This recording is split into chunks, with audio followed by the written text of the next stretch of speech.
বৈষম্য বিরোধী ছাত্র আন্দোলনের সম্মুখ সারির নেতা নাহিদ ইসলামকে আহ্বায়ক করে আনুষ্ঠানিকভাবে যাত্রা শুরু করেছে নতুন রাজনৈতিক দল জাতীয় নাগরিক পার্টি এনসিপি। তরুণদের গঠিত এই নতুন দলকে স্বাগত জানিয়েছেন নিরাপদ সড়ক চাইয়ের প্রতিষ্ঠাতা ও চেয়ারম্যান ঢালিউডের বর্ষিয়ান অভিনেতা ইলিয়াস কাঞ্চন। গতকাল শুক্রবার ২৮ ফেব্রুয়ারি রাজধানীর মানিক মিয়া অ্যাভিনিউয়ে এক অনুষ্ঠানের মাধ্যমে নতুন এ রাজনৈতিক দল আত্মপ্রকাশ করেছে।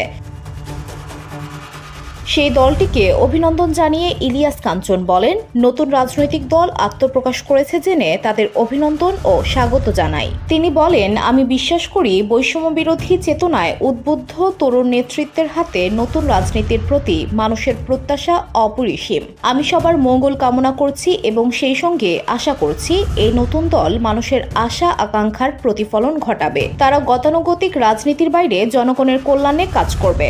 ধুলো, ময়লা ও ক্ষতিকর ধূলিকণা থেকে নিমিষেই মুক্তি দেয় চৌধুরী এয়ার পিউরিফায়ার।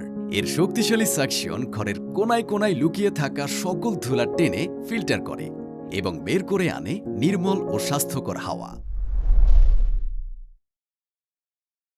ইলিয়াস কাঞ্চন বলেন, আমি মনে করি বিদ্যমান অন্যান্য রাজনৈতিক দল যেরকমভাবে কাজ করছে সেভাবে কাজ করলেই শুধু হবে না। তাদের নতুন চিন্তা ও নতুন জাগরণের মাধ্যমে বিশেষ করে জুলাই বিপ্লব ও ৫ আগস্টের চেতনাকে ধারণ করে দল পরিচালনা করতে হবে। যে স্বপ্ন ও যে আশা আকাঙ্ক্ষা মানুষ দেখেছিল জুলাইয়ের বিপ্লবের পর, সেই আকাঙ্ক্ষা যেন তারা পূরণ করে জাতির জন্য এবং পূরণ করার জন্য যেন সর্বাত্মক চেষ্টা করে।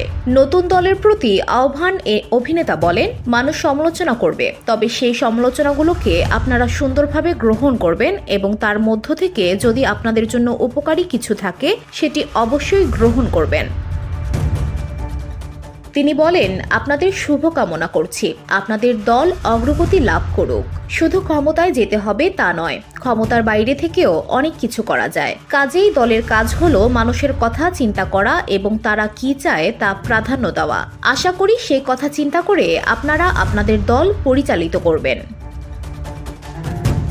VOD Bangla news desk.